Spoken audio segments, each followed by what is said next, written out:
Pangulong Rodrigo Duterte tiniyak ang pagpapanagot sa mga sangkot sa katiwalian at korupsyon. Ginit ng Pangulo ang pagpapatuloy ng maigpit na kampanya laban sa iligal na droga. May report si Rocky Ignacio mula sa Malacanang Live. Rocky.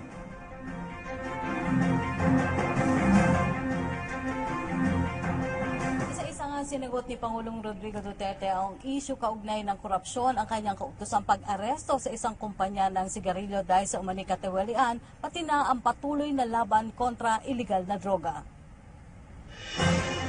Mahigpit na nagbabala si Pangulong Rodrigo Duterte laban sa mga sangkot sa katiwalian at korupsyon sa kanyang pagsasalita sa paglagda ng roadmap sa coffee at kakao pati ng Memorandum of Agreement sa pagitan ng Department of Agriculture at Philippine Rubber Research Institute kasama ang Phoenix Petroleum Philippines sa Malacanang. Sinabi ng Pangulo na papapanagutin niya ang sino mang masasangkot dito. I hope that this recognition will inspire you even more to remain steadfast in your advocacy to protect and conserve our coastal communities. My warm gratitude to the guys who are there and who have received the awards this afternoon. As much as we are happy that local communities are becoming proactive in preserving our rural coastal areas, there are still those who push for their own selfish agendas without regard to its effects on the environment and to the locality. I'm telling you now, we will not tolerate corruption in any form. So let this serve as a caution to local officials who still condone illegal fishing activities in your areas. Stop now and suffer the consequences. Kinumpirma rin ng Pangulo ang kautusan na pag-aresto sa isang kumpanya ng sigarilyo dahil sa kasong economic sabotage, dahil na rin sa umano'y paggamit nito ng pekeng tax stamp. Yes, I ordered this arrest. Sir, why? Why, sir? Release the one behind it. Behind what, sir? Yung fake cigarette stamps. Okay. May bribery po ba, sir? Hindi lang yan. It's not a matter of BIR, tax laws. It's falsification. Aminado ang Pangulo na noong alkalde siya ay may nagbigay sa kanya ng regalo. Subalit ang makitang may laman itong pera, agad niyang ipinasoli sa kanyang assistant na si Bongo. I said there was a Christmas gift. It was a gun during the last Christmas. Sabi ko hindi ko tinanggap. And when I was mayor, hindi naman, wala namang sinabi. Basta iniwan lang. May hiningi, pabor. Sabi ko, I am not into it. Pero pag tinrig niya, may naiwan doon na parang, hindi naman, wala namang bribery kasi wala namang sinabi. Gratis. Pinahabol ko kay Bong. Akala ko kung buti tatanggapin ko. Hindi naman ako inom eh. Binibigay ko lang. Pero yung tinignan ng aid ko, pera, sabi ko, ihabol mo kung saan yung gagong yan. So, nahabol niya sa aeroplano mismo. Davao. President na kayo, sir, no? President, last mayor ako. Samantala sa programa ng agrikultura, hiniling nitong suriing mabuti kung paano ginagampanan ni DNR Secretary Gina Lopez ang kanyang tungkulin. Aminado ito na kailangan ng dolyar ng Pilipinas sa pagmimina, pero marapat rin silipin ang mga sinasabi ng kalihim kaugnay ng pagkasira ng kapaligiran. No, I want my country to earn. So I'm not saying that I am against mining per se. That I'm against big mining. Far from that, actually. I know that we need the dollars.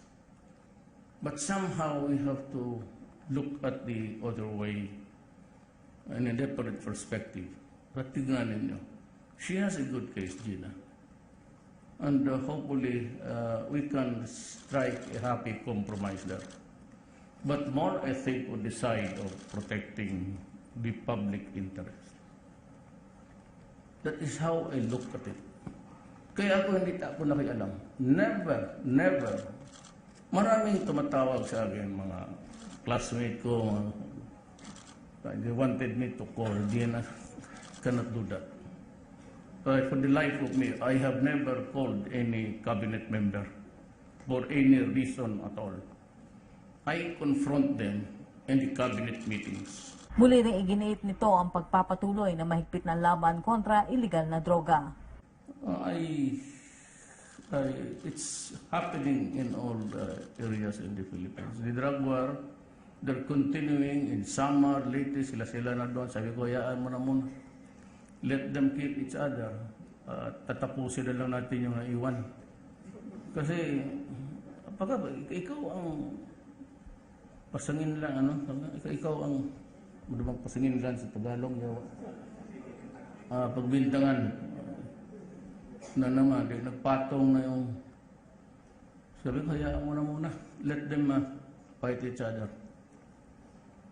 So, I think it's the turf now, it's the market. And do you know why mahirap ngayon? Do you know why it is really very hard to confront criminality now? Confront. Ganito yan. It's always the fear of the law that stops someone or somebody from committing a crime or do a wrong. Ganun yan. Tayong sa panahon natin, we're always admonished to obey the law, even the mere ordinances of the city. Sa iba pang mga balita, lusot na sa Kamara ang panukalang pagbabalik sa parusang bitay. Di matapos bumoto ang 216 na mga mambabatas pabor dito sa ikatlo at pinalapagbasa sa mababang kapulungan. May report si Jervis Manan mula sa House of Representatives lang. Jervis!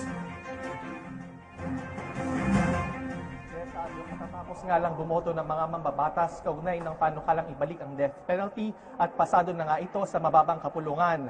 Kani-kanina lamang ang natapos yung botohan at sa botong 216-54-1 ay naipasa ito on third and final reading. Sa ngayon ay binibigyan ng 3 minuto yung ilang mambabatas na gustong ipaliwanag yung kanilang boto. So 257 ang present na mga mambabatas sa sesyon ngayong araw pero nadagdagan pa yan nung nagsimulan ang botohan.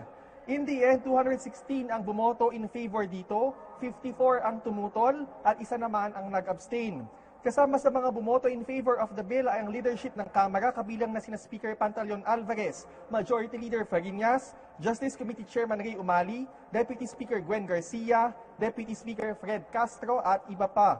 Kasama naman sa mga bumoto against the bill ay ang Makabayan Bloc gaya ni Nabayan Muna Congressman Caloy Zarate, ACT Teachers Party List Congressman Antonio Tino, mga mambabatas mula sa Kabataan Party List, Gabriela, Anak Pawis at maging si Kabayan Congressman Harry Roque. Bumoto rin against the measure ang independent minority sa pamumuno ni Congressman Edsel Lagman. Karamihan ng mga miyembro ng Liberal Party ay against din sa death penalty at ang mga pro-life congressmen sa pangunguna naman ni Buhay Party List Congressman Lito Atienza. From the majority, ang bumoto laban dito ay sina Deputy Speaker Gloria Macapagal Arroyo at sina Batangas Congresswoman Vilma Santos Recto. Kanina ay sinubukan pa itong harangin pero hindi naman nagtagumpay at nag-proceed sila sa botohan.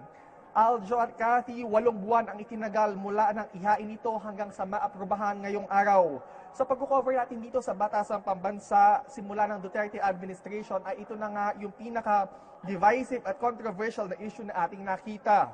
Halos dumaan ito sa butas ng karayom dahil maraming ibinabatong mga kritisismo laban sa pagbabalik nito. Pero giit naman ng mga tutol, masyado raw minadali ang pagpapasa ng panukalang batas. 7 araw lang kasi itong napagdebatihan at 7 mambabatas lamang yung nakapag-interpellate dito. Ang purpose kasi ng debate is to thresh yung mga issues sa muling pagpapatupad nito, lalo na't buhay daw ang nakasalalay. Kanina ay nakausap natin si Speaker Pantaleon Alvarez at sinabi niya na itutuloy nila yung pagpapalit ng mga House leaders na bumoto laban o nag-abstain sa death penalty. Sa katunayan ay nilistahan na raw sila ng mga mambabatas na ipapalit nila sa mga mababakanting pwesto. Right now, sa bersyong ipinasa ng Kongreso ay tanging drug-related charges lamang ang pwedeng patawan ng death penalty. Hindi pa kasama ang plunder, treason at rape, pero plano raw itong isunod ni Speaker Alvarez. Isang dekada na rin na walang death penalty dito sa bansa dahil tinanggal ito noong 2006 sa ilalim ng administrasyon ni dating Pangulong Arroyo. Ngayong pasado na ay itatransmit ito sa Senado at iintayin nito na maipasa ang Senate version at kapag naipasa na doon ay itatransmit naman sa palasyo para malagdaan na ni Pangulong Duterte. Ang pagbabalik ng death penalty ay isa sa mga pinakamalaking campaign promises ni Pangulong Duterte dahil ito raw ang sagot sa kriminalidad sa bansa. Pero para sa mga anti-death penalty congressmen ay hindi pa naman daw tapos ang laban dahil iaapela pa raw nila ito sa Supreme Court. Yan muna ang latest mula dito sa Batasang Pambansa. Balik sa inyo, Aljo at Kathy. Maraming salamat, Jervis Manahan.